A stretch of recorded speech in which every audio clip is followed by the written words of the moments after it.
নমস্কাৰ, মই জয়জ্যোতি নিউজ অসম চেনেললৈ আন্তৰিক ধন্যবাদ জনাইছোঁ আৰু এই চেনেলৰ উত্তৰটো উন্নতি কামনা কৰিছোঁ।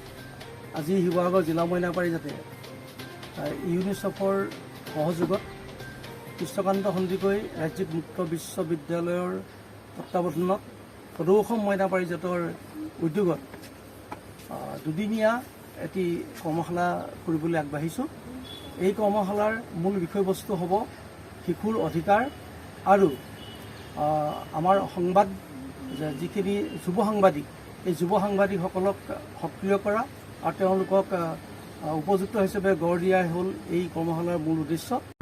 নমস্কাৰ সকলোকে। আজি শিৱসাগৰ জিলা মইনা পাৰিজাতে শিশুৰ অধিকাৰ সম্পৰ্কত এখনি কৰ্মশালাৰ আয়োজন কৰিছে। জিলাৰ বিভিন্ন প্ৰান্তৰ 30জন মইনা তথা চেমনীয়া আমাৰ ইয়াত উপস্থিত হৈছে। আমি তেওঁলোকক শিশুৰ অধিকাৰ সম্পৰ্কত সজাগ কৰি তেওঁলোকৰ অধিকাৰসমূহ কেনেকৈনো উপভোগ কৰিব লাগে সেই সম্পৰ্কতে আমি তেওঁলোকক কিছু কথা অৱগত কৰাম আৰু ইয়াৰ জৰিয়তে তেওঁলোকে সমাজত ঘটি থকা কিছু ঘটনা আমাৰ সংবাদ মাধ্যমলৈ উলিয়াই আনিবলৈ সক্ষম হ'ব।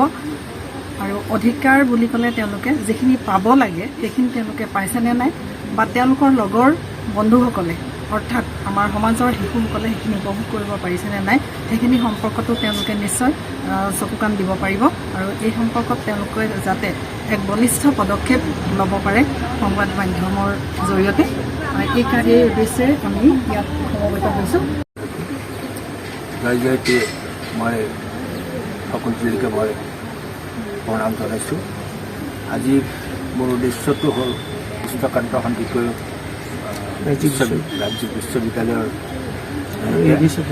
ইউনিচেফৰ আৰু শিৱসাগৰ জিলাৰ মইনা পাৰিজাত সদৌ অসম মইনা পাৰিজাতৰ সহযোগত আজি এই কৰ্মশালাখিনি আগবাঢ়িবৰ কাৰণে আগবাঢ়িছে। আৰু এই কামখিনি কৰিবলৈ যাওঁতে তাত যিখিনি কথা বা যিখিনি মত ব্যক্তিসকলে আগবঢ়াব এইখিনি আমি সকলোৱে অনুধাৱন কৰা উচিত। আৰু এই প্ৰশিক্ষণৰ যোগেদি তেখেতসকলে নিজৰ আমাৰ এই